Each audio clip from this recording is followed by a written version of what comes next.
Okay lang magkamali, Daddy ah. Hmm. Kakat ko lang din yan. My Edit mo na questions. Yes.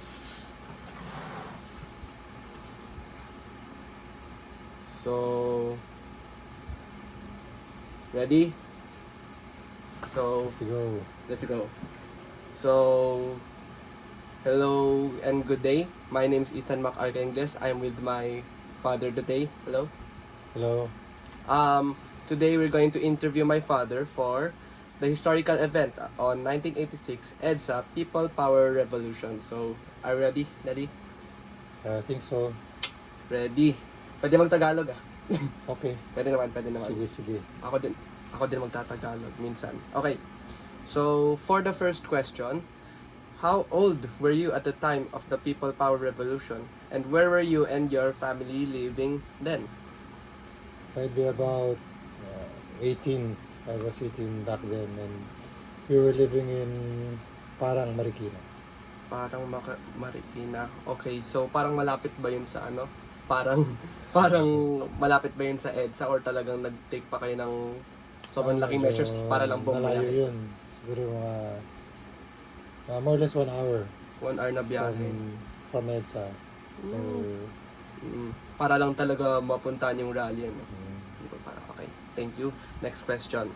What do you remember about the atmosphere in the country after the assassination of Mr. Benigno Ninoy Aquino Jr.? Well, it was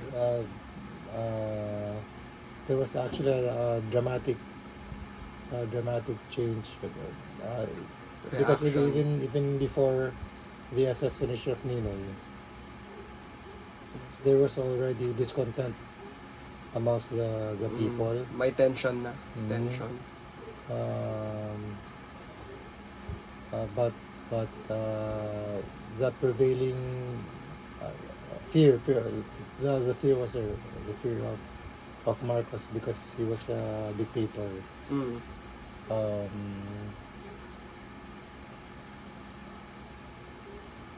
Teka na blanco. Ayos lang. So, fear. Okay. Fear nga. Yes, Fear talaga, may tension na sa Filipino people. Mm. Kasi ganun talaga si Marcos. Ay, tsaka yung... So takot sila. Mm. Takot kasi kay Marcos. Or kami kay Marcos. Kasi Mm. nga, he had the absolute power. Mm. Siya kasi dictator nga siya. So, And nung nangyari- when Ninoy was assassinated,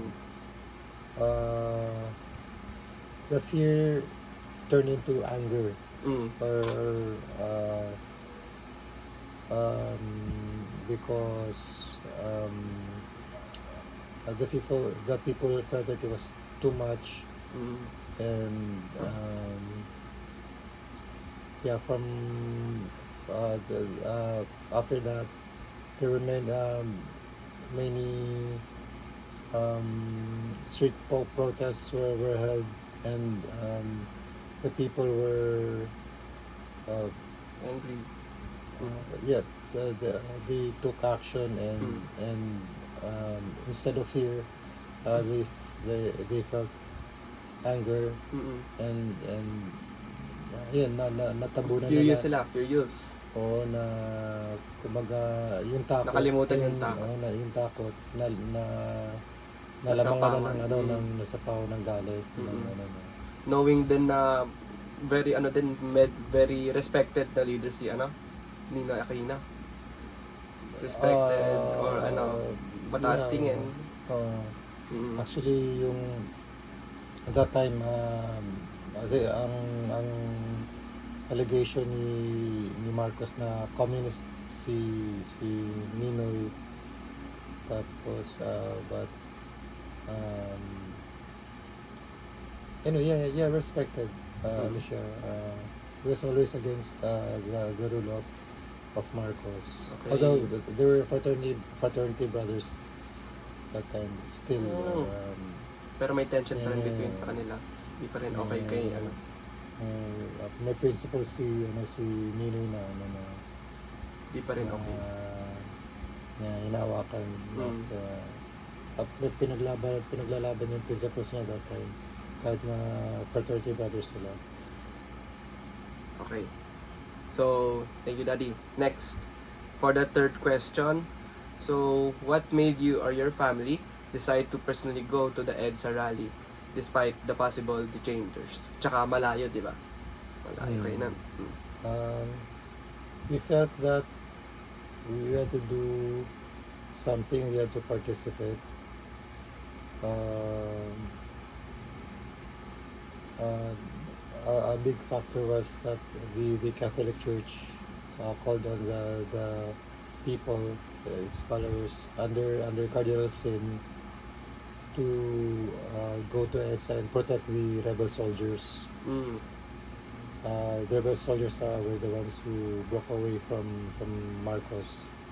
So that was a big factor when Cardinal Sin called upon the followers to go to EDSA.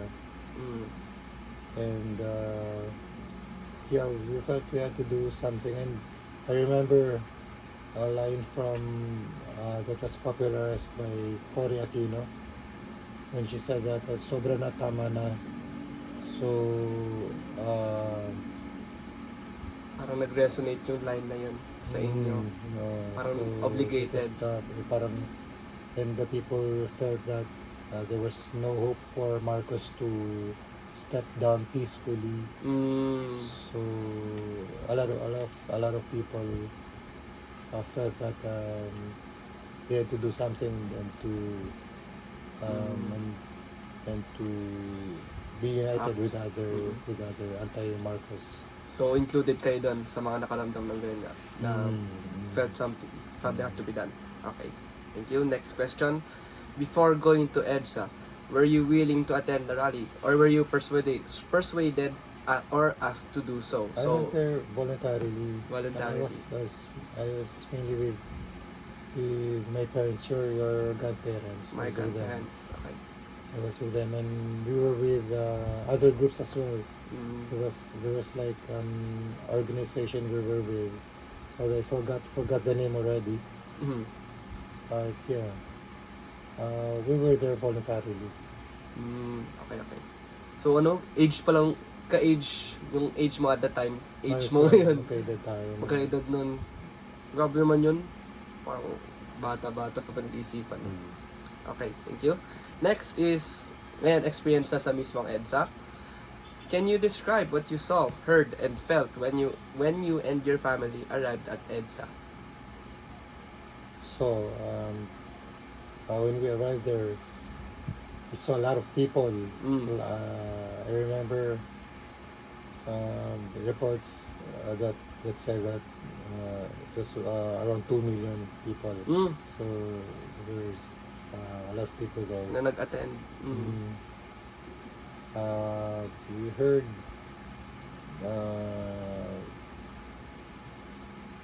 people giving speeches. I think there was singing too. There was so the atmosphere was not really festive. It was tense. Ayan, It tense. was tense, but you could hear laughter from time to time. Kasi then, people weren't there to celebrate or to have fun. Parang, Well, not really celebrate yet because it was an ongoing revolution. Yes. The Marcoses were still there, but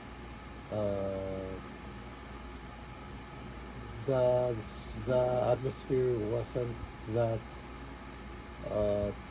tense all the time. Okay. So parang ina-expect ko meron bang tension na pinupush yung mga soldiers siguro ni yung mga loyalist soldiers. Ayan. There was a time that the tanks were deployed to to disperse sana. Okay. But what happened was kapit bisig naglink ng Okay. tsunami. So parang if Parang yun, as in united talaga. Tapos humarang sila sa mga tangke. Mm. Tapos thankfully yung mga loyalist soldiers hindi naman diniretso yung take, hindi naman sinagsakan yung mga tao, did not really open the fire. Mm. So ayun, yung mga madre, tenants, the Included priests, Mm. everyone, lahat, rich, poor, nandun. Mm. Tapos, although I earlier said na hindi naman tense parati. From time to time, meron talagang nakakatakot na nangyari. Katulad ng ito hindi sa EDSA to, we were at ABS-CBN. ABS-CBN, because ABS-CBN used to be a government station back then. So, pili yung mga niya, nila, bale. Pero that was,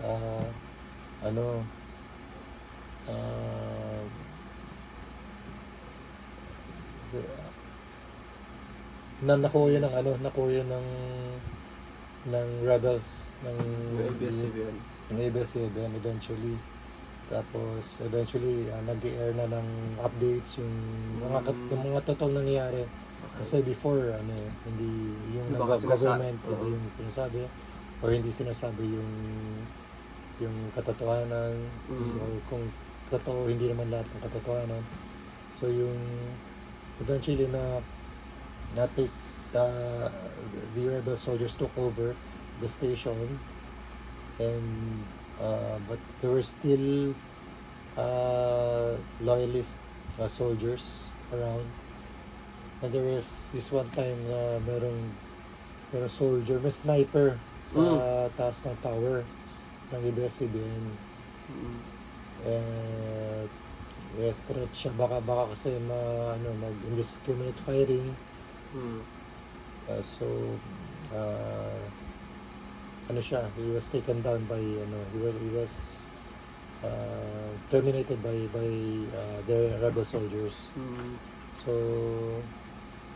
ang natatanda ko, nakita pa namin yun na binababa yung patay na soldier na yun from the tower. So ayun, meron din talagang mga nakakatakot na So, although wala ako na witness na yung actual ng mga tao na pinapatay, namamatay. pero parang may report yata dati na gano'n, pero wala naman ako out of sa personally mo nakita, narinig, wala personally, wala nakita. Although may reports na. Although, ayan, and then, tense, minsan hindi. Pero meron talaga mga grabe kang naranasan nga. Yun nga. So, ako personally, wala. may mas ilalala pa, di ba? Malala, pero may mas wala ilalala pa. namang nangyari personal sa akin. Pero yung may mga times na tense lang din talaga. Tulad sa yung kinento ko sa ABS-CBN, tapos Yung sniper. Okay, thank you, Daddy. For the next question, I think nasagot. Sige. For the next question, how did the presence of other families, civilians, soldiers, and religious groups affect your emotions at the time? So, na-mention mo yung religious group mga kanina, which is yung Catholic na to unite nga against this unjustifiable na leadership na tinitake ni na dictatorship na tinitake ni Marcos. So, ayun nga, di ba? Ano ulit yung tanong? How did the presence of other families, civilian soldiers, and religious groups affect your emotions? Siguro nandun syempre yung takot, pero but there was safety in numbers, sobrang dami na. Sobrang dami ng 2 million. Unang-una, nandiyan yung parents ko. Lahat kasi nandun, may kasama kami organization na lahat nandun, rich, poor, the religious, secular. Ni-mention mo yung mga sisters sa simbahan, ganyan, di ba?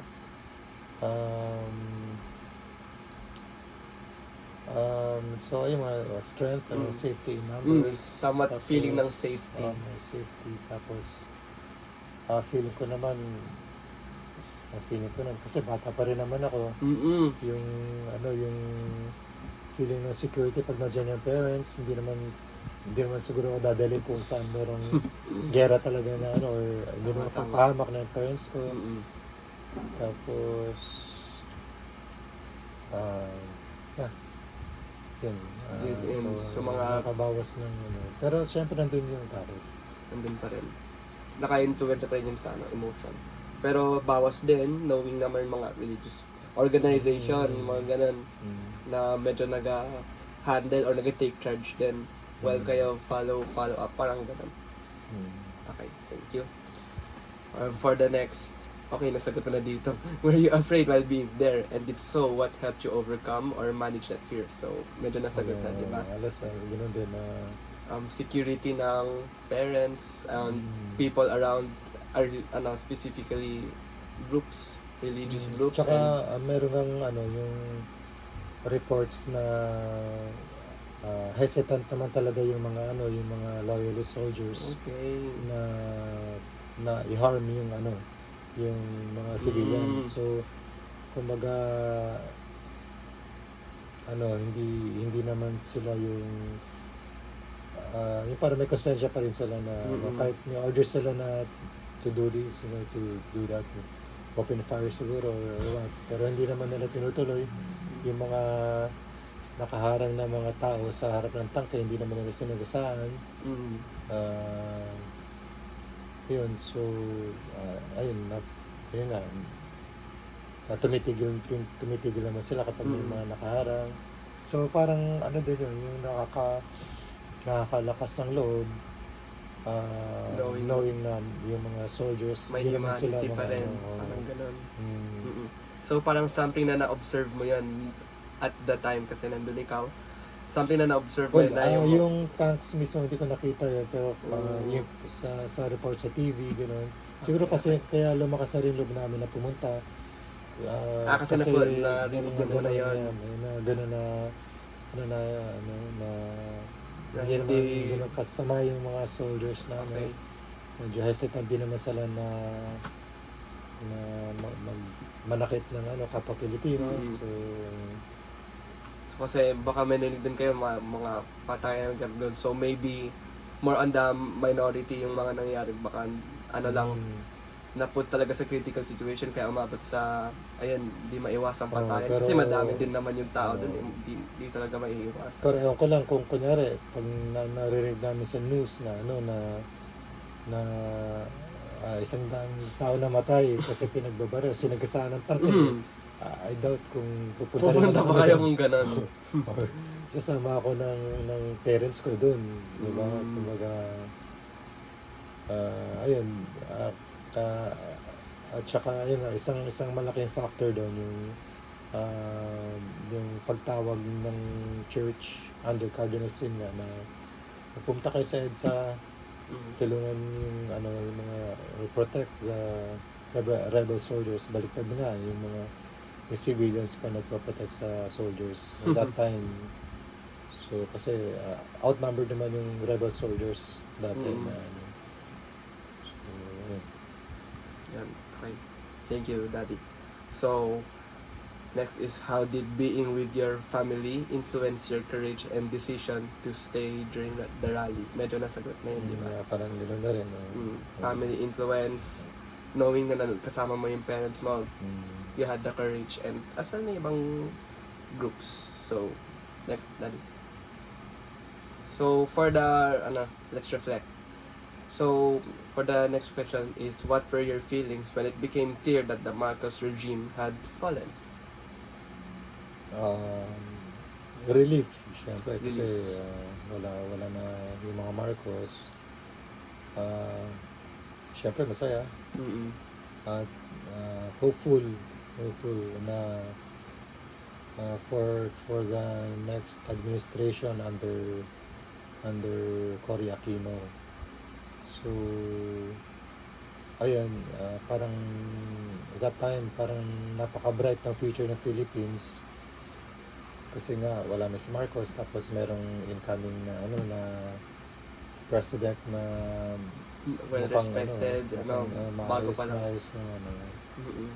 So kaya nga parang napaka-bright ng future ng Philippines at that time.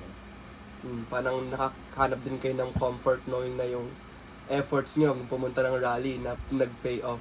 So parang nandun nyo din ba ng family nyo dati natin naramdaman. So ano, yung time na yun talagang nandun ang feeling of unity. One of the times na masasabi mo na na I'm proud to be a Filipino na talagang kasi maging united ang mga Filipinos, like I said, the rich, poor, yung mga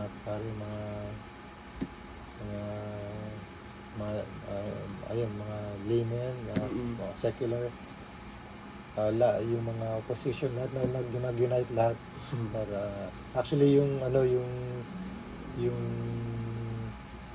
si Cory, yung si Marcos kasi nag-call yan for snap elections. Snap elections mean yung parang hindi naka-schedule na elections para lang ma-prove na na gusto pa rin siya ng mga tao. So ang actually underestimate na yung opposition yung time na yon kasi parang feeling niya watak-watak yung opposition, pero ang nangyari nun akala siguro maraming tatakbo for president, pero ang nangyari nang nag-sacrifice yung maraming mga politician, nag-sacrifice sila, so nag-rally sila all behind Cory Aquino. Okay. So ayun, dalawa lang silang naglaban nun kasi nga everyone put aside their ambitions to nag-sacrifice sila para si Cory lang talaga ang lumaban sa kanya para hindi basag yung kanilang yung votes talagang so ayun, tapos lumabas nga na nadaya si Cory. Merong actual parang statistics from Comelec, from NAMFER, yung parang independent that time na nag-cover sa elections. So yun. Thank you, Daddy. So grabe talaga yung aftermath din ng ng mayroon pang labanan ng meron pang mga fake votes yun siguro ng Marcos. Okay, so thank you, Daddy. So for the last question, how did this experience shape your beliefs about freedom, democracy, and the power of ordinary citizens? Merong Latin na phrase, yung Vox Populi, Vox Dei. Yata parang gano'n. So meaning, the voice of the people, it's the voice of God. Okay. Ayun, yung lahat naman kasi na nasa authority ngayon, kunyang president or yung mga senators, yung mga congressmen, may authority sila kasi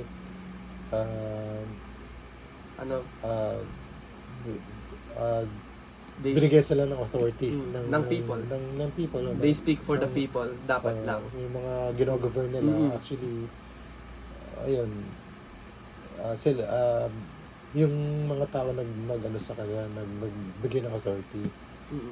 So, ayun, ang tanong mo ay your view on your belief, freedom. So, paano na yung experience mo? Paano na change yung view or na improve?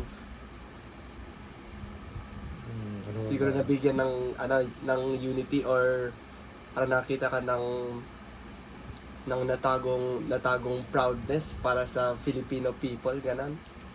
Syempre. Tsaka unity, pag nag-unite ang unity among classes. Mm. Kasi, ayun, nababanggit yung rich, poor, Mga ibang yung, status levels uh, nila, pero nagkumpol pa rin.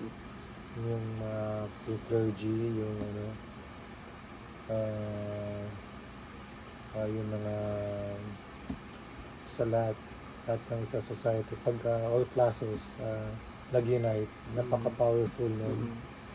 Dapat hindi underestimate nun. Um, tapos yung pwede rin talaga non-violent revolution. And Pagkaya So, ng it's mostly possible. nangyari. mostly nangyari talaga, naging peaceful siya Mm. relatively. Hindi pa rin maiwasan sa dami ng tao. So, di ba? Tapos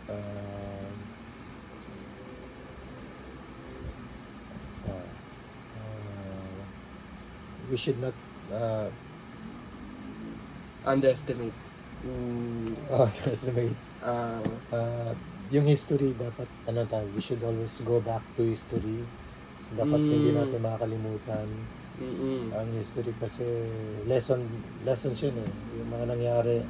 may matutunan. Oo, dapat katulad nun,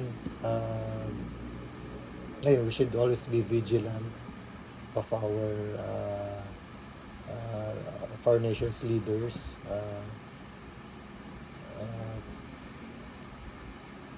Kung hindi, if you don't speak immediately when something bad is happening or something wrong is happening, magsasuffer ka eventually. So dapat kung may napansin na maling ginagawa ang ating leader, dapat masabi na kagad o mapuno na kagad, kaysa naman sa hindi ka magsalita Tuloy-tuloy tapos lang. magsasuffer ka. Tuloy-tuloy lang yung Tuloy-tuloy. suffering. Kaya naging magandang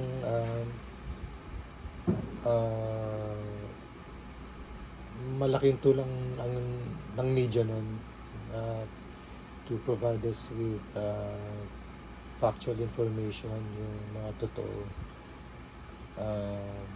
So maganda rin naging papel ng media.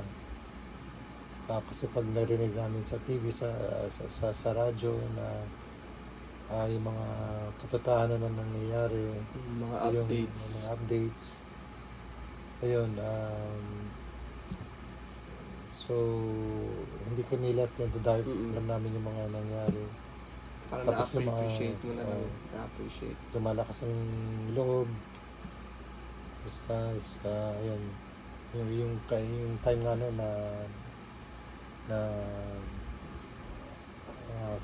yung parang lumakas ang loob ng mga Filipino na nag-unite sila lahat. So parang nakuha kong lang din learnings dito. Vote wisely lang talaga. Oo. Kung sinong ilalagay mo sa Oo. top pedestal as president. Well, kapag na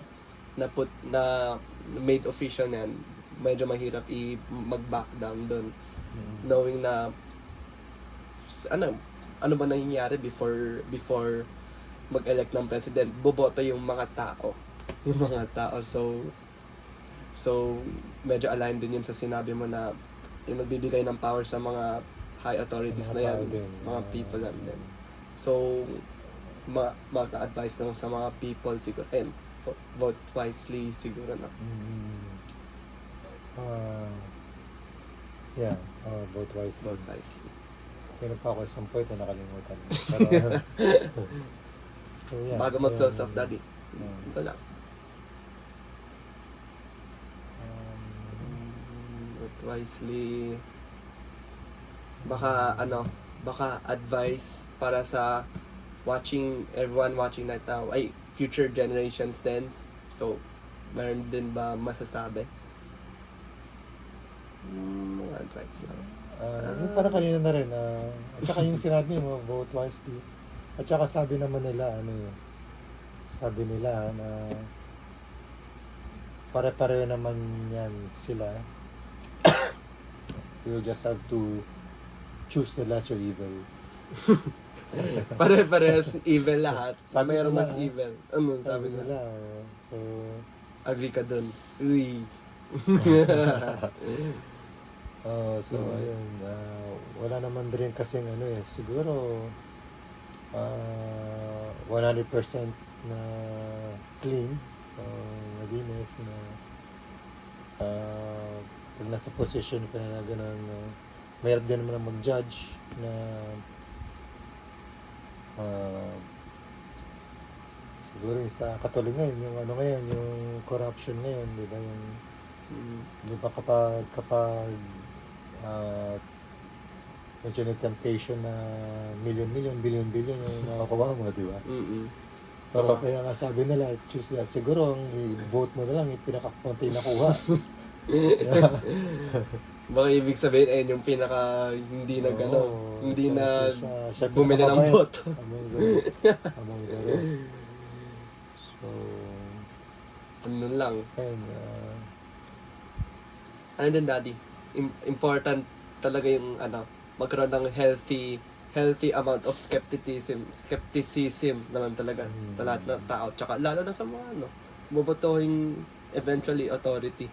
Healthy amount of skepticism kasi what if totoo yung yung skepticize mo. kaya Parang, we should always be vigilant Mm-mm. with our leaders.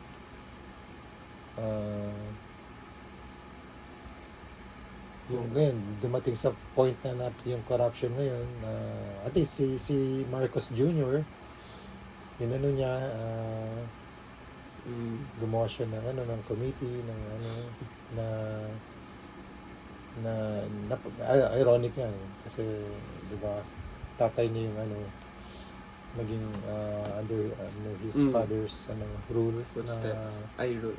nandun yung corruption nagsimula basically. Pero ito naman siya,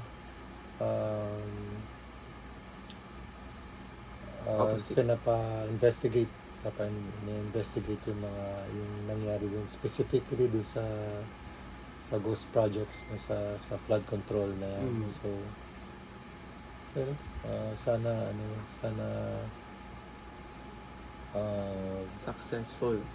mm, So, ma-find out yung source ng ghost projects yan, di ba? mm, So, pero yung iba naghihintay ng big fish pa, medyo meron pang big fish pa raw. big revelation na yung papakita, pero waiting pa lang doon.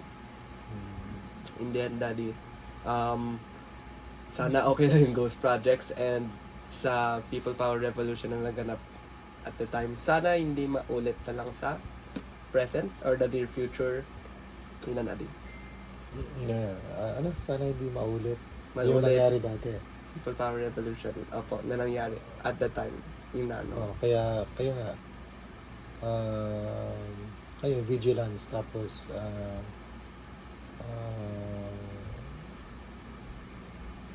dapat kapag may makitang mali, voice out agad. voice out Mm-mm. para kaysa sa mag-suffer ka ng matagal. Suffering in silence, knowing na meron sana magawa. Ganun.